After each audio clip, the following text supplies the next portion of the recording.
ating Pangulo. Kahapon ay nagsalita pa ito sa isang live video ni Attorney Harry Roque at in-update ang taong bayan sa tunay na kalagayan ni former President Rodrigo Duterte. Po ay delikado. Ibig sabihin po ng delikado, kinakailangan masuri mabuti ang kalagayan po ng ating dating presidente Duterte. Nanganganib po ang kanyang kalusugan, lalo na po ang ibig sabihin po nito ay pagtaas at pagbaba ng dugo na may kinalaman sa matamis. So ang diabetic po niya ay baba at taas. My gosh! Ayoko na po sanang basahin ito. Pero ang kinalaman po nito, it may lead to death. Hindi pa siguro siya all clear, base siguro sa assessments ng doctors niya. He's in very good spirits. Meron siyang, tinanong ko siya kung kamusta yung pagkain, sabi niya meron namang rice. And then tinanong ko siya kung paano yung ulam, sabi niya half-half daw. So hindi ko alam kung anong ibig sabihin ng half-half. Yes. Magandang umaga sa ating mga kasama. Nandito na naman si Kuya Goods nagbabalik. At syempre, kung hindi ka pa nakasubscribe, mag-subscribe ka na. O eto, hindi natin patatagalin ha. Si Salvador Medialdea, kahapon ho, nakita naman natin sa balita na talagang sinakay sa ambulansya. Pero hindi ho siya pinabayaan ni Sir Robin Hood. Talagang kinakausap siya at nagpapasalamat ang ating kababayan dahil andito si Sir Robin Hood at hindi iniwan si Atty. Salvador Medialdea. Nakakabilib ano? Yung mga bumabatikos kay Sir Robin Hood, eto, yung tao, hanggang ngayon, nakasubaybay, nakaantabay. Diba? Yung iba kasi kala nila, yung ginagawa ni Sir Robin Hood, paano-ano lang sa Senado. Hindi ho. May paninindigan ng tao. Ang importante, paninindigan. Yun yung nagmamahal sa bayan. Eto, papasukin na natin yung ating mga yung ating mga slide at bibigyan na lang natin ng reaction. At sa dulo ng ating video, si BP Sara, nakausap si Tatay Digong. Yung spirit ni Tatay Digong, talaga namang masigla. At meron tayong ibibigay sa inyo. Yung unang mga banat nito, nung nangingitim na tao, ang sabi niya, lagi sinasabi niya na ICC Interpol has to go to PH court before enforcing an arrest warrant. Ano nangyari? Nung inaresto si Tatay Digong, wala namang ganun nangyari. Bakit bigla-bigla na lang ganun? Eto, ipasok na lang natin muna si Robin para bigyan ng reaksyon. Sal at pananampalataya ang makakatulong sa bawat Pilipino. Ito ang naging panawagan ng senador na si Robin Padilla matapos isugod sa pinakamalapit na ospital ang former executive secretary na si Salvador Medialdea. Ito ang breaking news ngayong araw kung saan hindi man inilagay o sinabi ang tunay na rason kung bakit dinala sa pagamutan ang kaibigan ng dating Pangulo, dasal ang panawagan ng senador. Ayon kay Robin Padilla, simulat sa pool ay kasama na ng dating Pangulong si Rodrigo Duterte ang kanyang former executive secretary na si Salvador Medialdea. Sa oras ang paglipad nila papuntang Netherlands hanggang sa lumapag ang kanilang sinasakyang eroplano. Simula nito, nagpakita ng katatagan ang dating executive secretary at hanggang sa naging ito'y legal counsel ng former president na humarap sa International Criminal Court para idepensa ang dating Pangulo. Kahapon ay nagsalita pa ito sa isang live video ni Attorney Harry Roque at in-update ang taong bayan sa tunay na kalagayan ni former President Rodrigo Duterte. Nagpasalamat pa si Attorney Medialdea sa lahat ng tulong na ibinibigay ng tao, lalo na ang dasal na malaking tulong lalo sa dating Pangulo. Ngunit sa bilis nga ro ng pangyayari, hindi inaakala ng senador na si Robin Padilla na ang attorney at former executive secretary na si Salvador Medialdea ang tatamaan naman raw ng sakit. Ayon mismo kay Senator Robin Padilla, Ito lang, paano hindi magkakaroon ng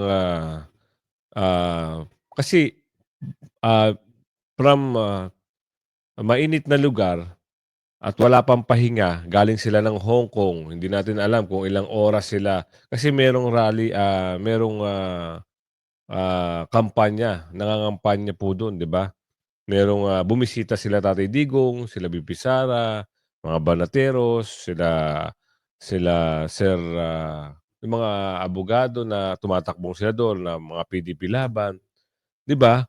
Pagod at puyat at pagdating ng, Pilipinas hindi pa nakakababa ng eroplano itong si Attorney Meldea at si Tatay Digong, eh, biglang bumanat na naman ito, yung maitim, bumanat na naman. O ngayon, umabot ng hanggang 10:00, hanggang 11:00 na usapan, nilipad sa malamig na lugar. Ilang degrees ngayon? Ilang degrees po ngayon diyan sa, Netherlands? Oo, lalo na do'n sa lugar ni Tatay Digong ngayon, ni Attorney Salvador, ilang degrees. Isipin niyo, siyempre maninibago yung katawan ng mama at bukod do'n, siyempre stress, 'di ba, kung papaano niya ididepensa ang pangulo. Buti na lang andiyan ang kaibigan ni Tatay Digong na si Attorney Salvador, Medaldea, 'di ba? Ngayon, salamat na lang at andito sumunod si Senador Robin Hood. Nakaantabay, sumusubaybay, hanggang sa ambulansya, hanggang sa ospital andiyan. Panalangin na lang natin mga kasama yung mabilis na recovery, ni Attorney Medaldea para talagang maka-focus at, ibang klase talaga ang nagagawa ng pagkakaibigan at pagmamahal sa bayan. Di rin daw biro kasi ang klima doon sa Netherlands kung Tama. saan nakadetina ang former president at hindi rin daw biro ang mga pinagdadaanan ng malalapit sa buhay nito. Marahil napagod ngunit hindi raw susuko ang mga taga-suporta ni former President Rodrigo Duterte at humingi ng dasal ang senador para kay Executive Secretary Salvador Medjaldea na isa sa mga pinakamatatatag at malalapit sa buhay ng former president na si Rodrigo Duterte. Narito at pakinggan ang full update mula kay Senator Robin Padilla kung saan bukod sa current situation ng dating Pangulong si Rodrigo Duterte, humiling ito ng dasal para sa kanyang dating Executive Secretary na si Attorney Salvador Medjaldea na ngayon isinugod sa ospital sa hindi malamang dahilan. Narito't panoorin ang full video.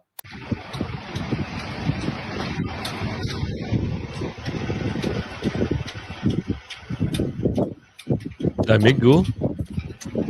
Wala man lang siyang bonnet.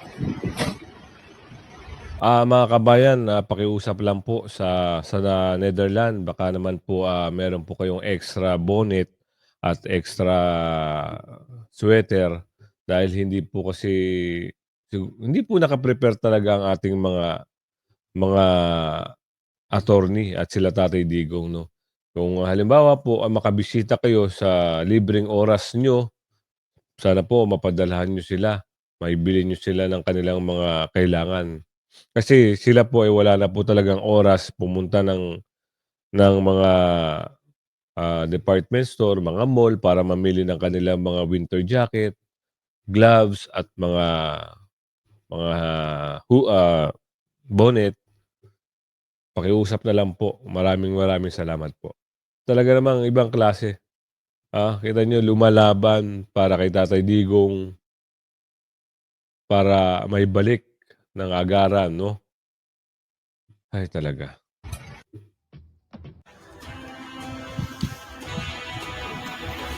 أعوذ بالله من الشيطان الرجيم بسم الله الرحمن الرحيم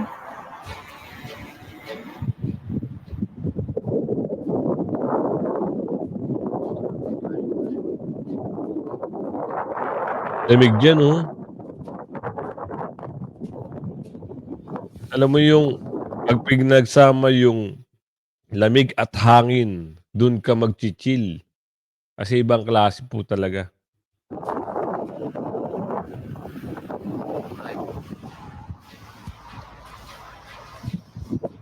ay hatid na po natin sa ospital si Executive Secretary Salvador Medjaldea. Andun na po siya.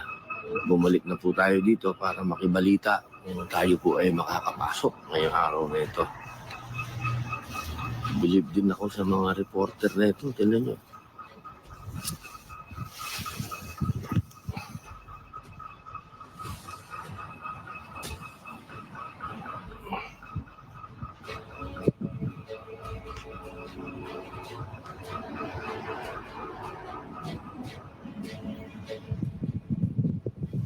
Solo flight siya.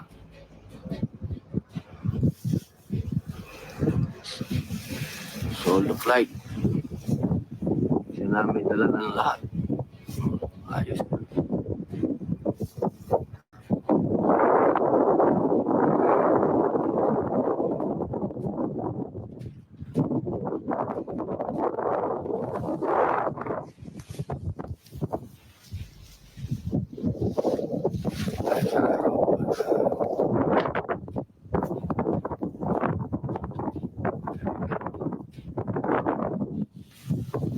Si ES po ay ilang araw nang hindi natutulog, pagod sa edad niya, sa lahat ng mga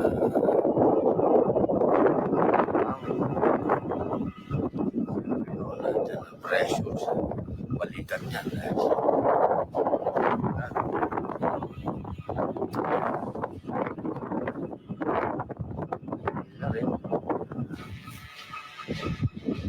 Nyo, 'di ba? Ang buti ng kalooban nito ni Sir Robin Hood. Kaya, oo, yung batikos nyo dati, mahilig kasi yung iba bumatikos eh. Wala raw nagawa, walang nagawa. O yung may nagawa. Oo, yung merong isa nga dyan, yung mataba na dumikit dati sa Pangulong Duterte. Kasalukuyang senador ngayon. Ano ngayon na itutulong? Hindi nyo, hindi nyo makita eh. 'Di ba? Ibig sabihin ginamit. Eto si Sir Robin Hood. Andyan. Kaya pakiusap lang wag niyong babatikusin si Robin Hood. Alam niyo, kita niyo yung tao.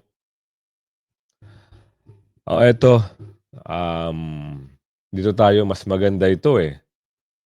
Talaga yung Muslim community na po ang kumikilos para kay Tatay Digong. Kaya hindi ho biro yung mga bagay na ito ha. Pag sinabi hong Muslim, may paninindigan po yan. May isang salita po yan. Kaya ito, pakinggan natin ha. Talagang hindi nila iiwan ang mga Duterte. Mula sa 11 tribo ang Nagpahayag ng kanilang suporta sa pamilyang Duterte. Lalong-lalo na kay dating Pangulong Rodrigo Duterte ang ilan sa mga Muslim community na patuloy na kinokondena ang panggigipit ng Administrasyong Marcos sa mga Duterte. Narito ang balita ni Ashley Bedico.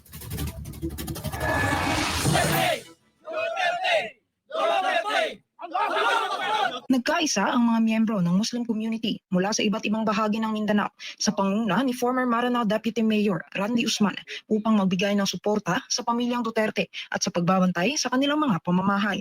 Nandito lahat yung mga volunteers para sa mga Duterte family. Ang ibig sabihin nito, full support ang mga Moro dito sa mga Duterte dahil nakita namin na mayroon mga oras na sabi nila na anytime papasokin nila yung mga bahay ng mga Duterte.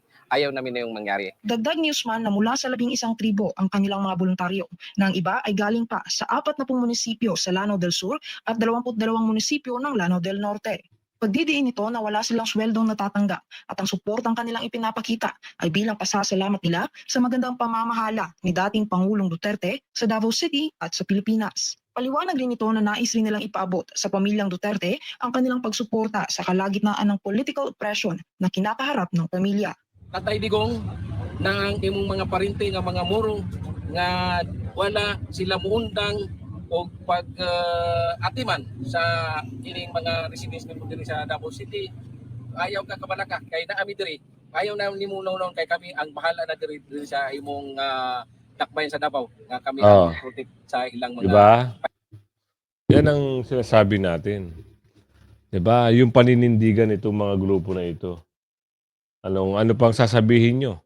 Diba? Kaya talagang suportado, hindi lang Mindanao, Luzon, Visaya, Dabawenyo, Cebu, Leyte, maski sa North, 'di ba? Marami rin nagpapahayag ng kanilang pagsuporta. At ang makagandahan pa rito, ayan sorry, hindi niyo ako nakita. Kagandahan pa dito, mga migrante at, OFW, talagang, solid yung suporta. Kita niyo sa mga video, 'di ba, iba't ibang mga lugar, Australia, New Zealand, nagpapakita sila ng, solid na suporta. Panimalay sa inyong mga anak nga naa diri sa Davao nga naay mga rumors nga sudlo nila imong balay. Hininok naman ni Usman si Pangulong Bongbong Marcos at ang Korte Suprema na agarang ibalik si dating Pangulong Rodrigo Roa Duterte sa Pilipinas at maging patas sa pagpapatupad ng batas. Moto nga ang among hangyo sa presidente nga Bongbong na dapat ibalik nila ang among tatay nga Tatay Digong. Mora mo ang hangyo sa iha. Unya kining mga sa Supreme Court, hangyo po na mo sa ilaha nga i-fair nila ang ilang desisyon. Ilang araw matapos isuko ng pamahalaang Marcos sa International Criminal Court, ang dating Pangulong Duterte ay hindi nga mapigilan ng mga taga-suporta nito, lalo na ng mga Dabawenyo na ikinukonsidera si Duterte bilang ama ng kanilang syudad na magpahayag ng galit at pagkadismaya. Samantala, patuloy naman nilang pinanawagan na oras na para magkaisa at huwag huminto hanggang hindi nakakabalik si Pangulong Duterte sa bansa. Ako, nanawagan ako sa lahat ng maging Christian, Muslim, Maranao, lahat ng relihiyon na please ipagpatuloy natin yung prayers natin kay Tatay Digong. Huwag tayong tumigil na manalangin na makuha din natin yung dream natin na makauli si Tatay sa Pilipinas. Ipinapakita rin umano nila na ang pagpapahayag ng salubing at pagprotesta laban sa katiwalian ay hindi kataksilan sa bayan at marahil ang tunay na mapayapang revolusyon ay nasa paparating na eleksyon. Para sa Oh, yan, ibang klase. Ito yung ano, yung, magiging, legal, counsel lang, ni Tatay Digong, Ito'y isang banyaga. Naniniwala siya na si Tatay Digong ay maa-acquit. So ito, panoorin natin. Confident that the former president will be acquitted. I'm very confident of the strongest defense possible, and I'm very confident that he will be acquitted indeed. Confident even at the siya. earliest stage possible. Salamat We po. won't wait for the September 23 confirmation of charges hearing anymore. We will be filing all necessary applications in due course. I'm not prepared to comment on a defense strategy at this moment in time. Okay, thank you Sir, very much. can you say like you have like 10 cases? 10 cases? Yeah. 10 cases is a bit generous. I don't think anyone's had 10 cases at this institution. I don't think this institution's even had a lawyer who's represented 10 people. 3? I've represented more than 3 people. More than 3. Are you planning to Okay. question the form of arrest, Article 59 of the Rome Statute? Once again, The Article 59 of the Rome Statute, Attorney Jairo yes, was well, referring on to that point, he was completely denying all his rights in the Philippines. That will obviously be a major argument in the course of his defense. Thank you very much, sir.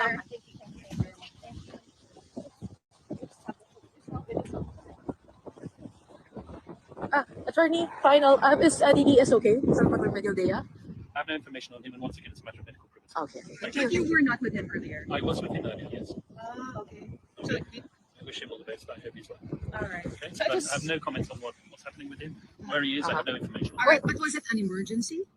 Once again, I'm not at privilege to discuss medical privilege. But is he in a wheelchair before he entered? Once again, I'm not Okay, at liberty okay. to discuss All matters of medical privilege. So he was with you for how long? He was with me this morning. Thank you. Yan. Mamadaliin at sana ma-acquit. Naniniwala si attorney na ma-acquit si Tatay Digong. Dito kayo magugulat, mga kasama. Dati, ito yung sinasabi natin. Dati, meron pa siyang mga bagay-bagay na dapat yung... meron siyang ano eh. 'Di ba? Okay, kayo na hong bahalang humusga dito sa mama na ito. Ibang klase ho yung ano nito, yung pronouncement nito dati at kahapon. But when it comes to them going into the country, kung gusto nila pumasok dito upang manghuhuli at magpasagawa ng warrant na kanila pong na-issue po siguro ng ICC pagdating ng panahon, kailangan po itong dumaan sa ating court system. Ito po ay kinakailangan ng isang action to enforce a warrant, action to enforce a judgment. Kailangan po dumaan yan sa ating court system. Kaya hindi ho namin pakikialaman kasi yan po trabaho na ng Interpol kung talagang gusto nilang habulin yung tao na nasasaktal. Yung sabihin natin, nag-issue po na warrant of arrest ng ICC, gusto mong enforce ng Interpol dito, pero para ito ay matuloy at hindi magkaroon ng kasuhan, kinakailangan pumunta muna sila sa korte natin. There's some things that the Supreme Court would be looking at if what was alleged in the crime would have happened before we were still members of the ICC. That is one of the things that can be of importance to the courts when they do enforce a warrant, or if they will actually allow a warrant to be served in our country from an international tribunal. Ang problema nga ho ay meron ho sinasabi yung mga kaibigan natin na well-meaning naman. May 200 families daw na gustong magreklamo pero ang hawak daw nila 8. Pero sa 8, ang makakausap nyo 2 lang. Tapos yung 2 pa, wala pang ibibigay na totoong ebidensya. Napakahirap po talaga maghabol. Ang yung nag-hearing po ang Human Rights Committee ng Kongreso tungkol dito. At ang lumalabas po talaga, yung mga nangyari po kasing EJK nung panahon na yon, ay wala hong police report eh. Walang police blotter, wala hong record. Kaya napakahirap po maghabol talaga. Narinig nyo. Ano naman itong pronouncement ngayon? Bakit magkaiba ata yung pronouncement noon sa pronouncement ngayon? Aba, ewan natin. Tignan natin, ha? Excuse me, Ang Marimar. OSG po ay nag-recuse doon sa pagsagot dun sa mga petitions ng Duterte siblings. Ang DOJ po ang tama sumagot na po para po sa gobyerno. Yes. We were given the authorization by the Executive Secretary to kami na sumagot. At okay na. Nabigyan namin yung comment namin kahapon. Sir, anything that you'd like to highlight dun po sa reply? Ano po ba yung gusto ninyong maintindihan po? Hindi na. Hayaan na natin. Yung dokumentong binigay namin, sapat na yun para sagutin yung mga sinabi nila sa korte. Sir, but medyo tungkol din sa ICC po ba? May bino kung ano po yung sinabi ninyo about ICC and the Interpol kasi yun po yung... Hindi yun ang issue ron. Ang issue ron naman habeas corpus. We answered it already. Sinagot na lang. Pero sir, kakayanin ba na ibalik pa si dati? Wala na yun. Tapos na yun. So, Isa done deal already. Regardless din sa decision. May hearings na yun doon eh. Continuing na hearing. I think there's judicial notice that the hearings are ongoing already in The Hague. So, and there is a setting for September 23. So we rely on that. So sir, kahit na maglabas ng decision ang SC dun sa mga petitions na pinay. That's speculative. I cannot answer anything speculative at this point. But for you sir, mahirap nang ibalik, hindi na maibabalik. Ano po? It's a done deal. It's there. Ando na siya. Tsaka sabi niya na mahaharapin niya yung charges. I think that he has repeated that to all of us. Lahat tayong Pilipino, narinig natin na sinabi sa atin. Nakalaban natin, ha? Yung mga pinagsasabi nyo nung nakaraan masusunod. Bakit binigla nyo ang taong bayan? Binigla nyo si Tatay Digong. Ano nangyari, kuya? Pangulong Duterte, nahaharapin niya ang kahit na anong paratang sa kanya, kahit sa ICC. Kaya yun na yun, ando na siya. So may we know sir, ano yung prayer niyo po dun sa comment na i-dismiss po ba yung petition for... The receipt sa loquitur, the thing speaks for itself. Whatever we submitted, that's it. Sir, I will not speak about the comment because it is in court right now. Sir, on the Solicitor General nga po na nag-refuse, nakausap po ba niya? It's personal to him. I have no comment on that. Task Force ni JK po. Kaya people, Task Force ni JK. Tuloy-tuloy yun. We've been doing our work on the EJ case. It's slow grinding police work law enforcement work that we have to dig up because the records are not complete. We just have to recreate many of the records and many of the things that happened. Sir, maka-apekto ba yung ICC conviction sa mga local cases po na file regarding this? You cannot try the person naman twice for the same act. So iba yung sa ICC, iba yung dito. Iniiwasan natin yun. Hindi natin gusto isabayan. Kasi kung isa ng jurisdiction ng naghihirap ng isang bagay, huwag na natin ulitin. Kasi double jeopardy yun. Hindi makatarungan yun.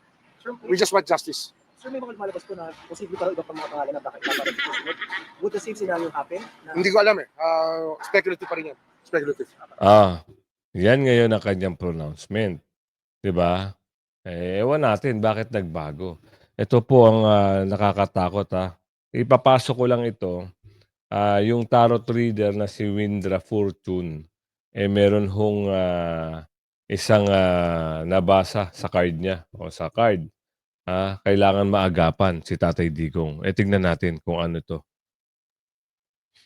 Po, magandang gabi po. Magandang gabi sa lahat ng mga listener at saka viewer ng Windrush Fortune. Ngayon po ay mayroon po akong babasahan again. Gagamitin natin po ay ang American cards. Ito po yung American cards. Tinanggal po natin dito yung Joker. So, gagamit po tayo ng American cards. Unahan na Ito natin. ay dumidepende lang po ako kung ano ang lumalabas dito sa hawak ko ng American cards.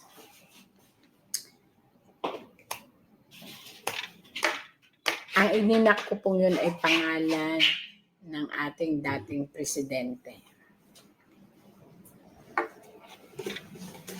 Ayan po, nirambol ko po siya ng ganyan.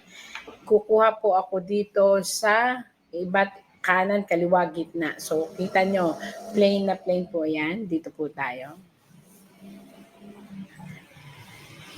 Third na diamond o 3 na diamond na nakita niyo po yan. Nakaharap po yan. Kung dito kayo, ang ibig sabihin po ng 3 diamond ay isang lalaki.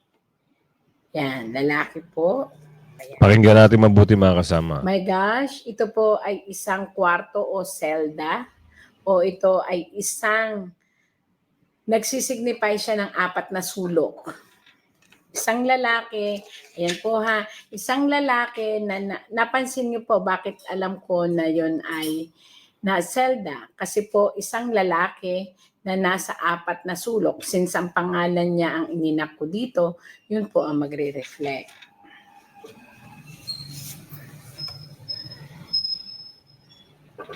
At isang babae na may puso na mapagmahal. So alam na natin po ito kung sino. Ang ngayon po ay nagpupumilit at gumagawa ng paraan. Paano nalaman po na nagpupumilit? Nakita niyo po na may dala siyang bulaklak. Yung bulaklak pong yun ay ibig sincerity, loyalty, and eagerness. Yun po ang ibig sabihin yan. So nagre-represent po ito ng isang anak.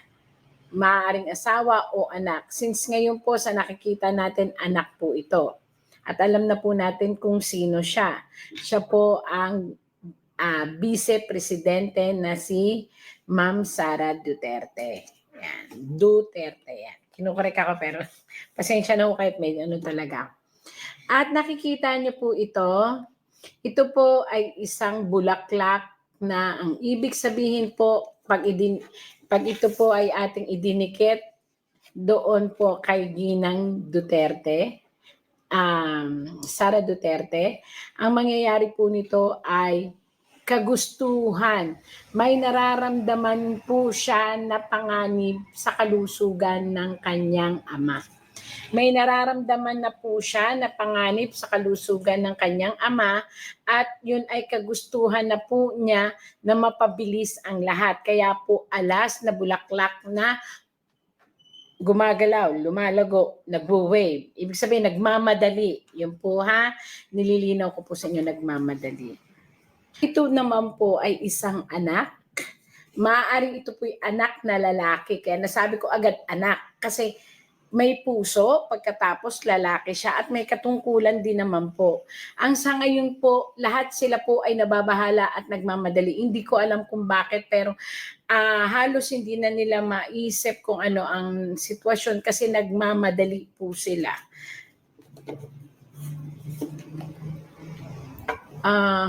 Ito po ay hindi ibig sabihin ay salapi. Maaring sa ibang kondisyon, maaring ito'y ma-convert into salapi. Pero ito po, sa sitwasyon na ating binabasa ngayon, ito po ay delikado. Ibig sabihin po ng delikado, kinakailangan masuri, mabuti ang kalagayan po ng ating dating presidente, Duterte. Nanganganib po ang kanyang kalusugan, lalo na po ang ibig sabihin po nito ay pagtaas at pagbaba ng dugo na may kinalaman sa matamis. So ang diabetic po niya ay baba at taas at maaari po siyang magkaroon ng stroke. So kinakailangan po siyang agapan. Ito po ay dumidepende lang po ako sa nababasa ko. Iyan po. Kita nyo naman pulang-pula, ibig sabihin dugo. Sobrang taas, ibig sabihin. At bakit siya ay napakapula? Dahil ito po ay may kinalaman sa diabetiko o tamis. At may kinalaman din po ito sa nagpa-fluctuate na kanyang pressure na dugo na maaari pong maging cause of pagkabagsak or sinasabi natin ng depression na dala noon na maaaring wag naman po sana kasi pangit po ito. Atake.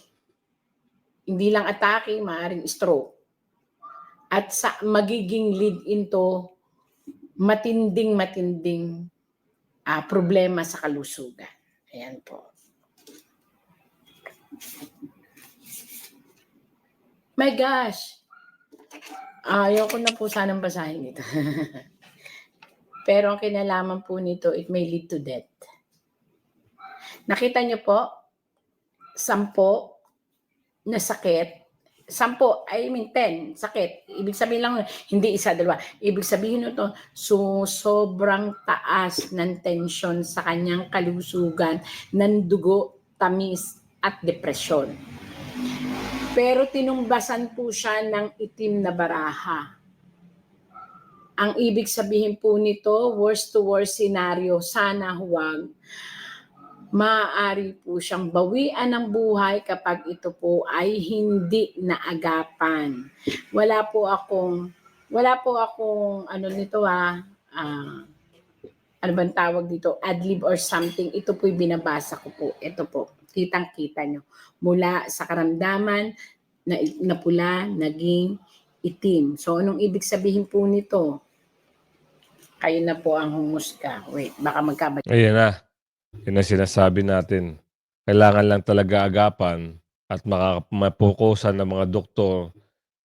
Yan ang pakiusap natin eh. Sana magkaroon siya ng private doctor, private nurse. Kasi yung mga doktor dyan, hindi alam yung history ng sakit ni Tatay Digong. Kaya ito nabasa siguro ni Windra, ni Ate Windra, binabasa niya. Pag-pray po natin at makahiling sila makahiling po ang kampo ni BP Sara o ni Tatay Digong ng naka-focus na nurse o doktor lagi naka-monitor kay Tatay Digong.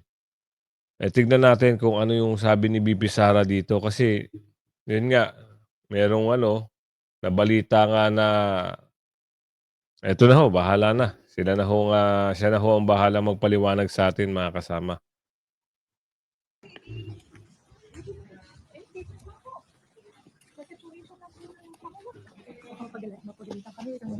Ay, opo. Wala kasi akong mic eh. Okay. Sige ma'am. Okay. Mabilisan po. Oo.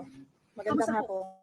Kamusta po si President? Yes, okay naman siya. Nagkita kami ni former President Rodrigo Duterte sa loob. Nandoon pa rin siya sa loob ng hospital. So, hindi pa siguro siya all clear. Base siguro sa assessments ng doctors niya. He's in very good spirits. Meron siyang, tinanong ko siya kung kamusta yung pagkain. Sabi niya meron namang rice. And then, tinanong ko siya kung paano yung ulam. Sabi niya, half-half daw. So, hindi ko alam kung anong ibig sabihin ng half-half. Hiniling ko ba half-half? Bisaya lang tayo, Bisaya. Oh. Dami Bisaya. So, yes. Regarding the his legal team and his decision na sabi ni Atty. Roque, he has to decide on. Has he made that decision? Very very general lang ang pwede ko i-discuss about the legal team and the legal strategies and kung anong mga ways forward legally. Unang-una, his team is headed by Attorney Nicholas Kaufman. And then, meron pa akong mga kakausapin ng mga lawyers, meron pang darating na isang abogado. I-interview ko siya para sumali sa team. And then, once maayos na yung team for ICC, mag-withdraw si Attorney Medialdea kasi meron lang limited na mga slots for lawyers, and we want all the lawyers on board na merong ICC experience. So, ma'am, ibig sabihin po, ay pinili po ng Pangulong Duterte na legal aid. Kumbaga, the court from the ICC for own money, for the Financial counsel. assistance. Kasi parang dalawa raw po yun. Either the court pays for the counsels or it's own money. Sa matter, on that matter, no, it's best if you ask Nicholas Kaufman kung ano yung direction nila, since siya yung lawyer and si former President Rodrigo Duterte yung client. So I am just here to assist President Duterte sa pag-create ng legal team kasi every time na pumapasok ako doon, pinapauwi na niya talaga ako.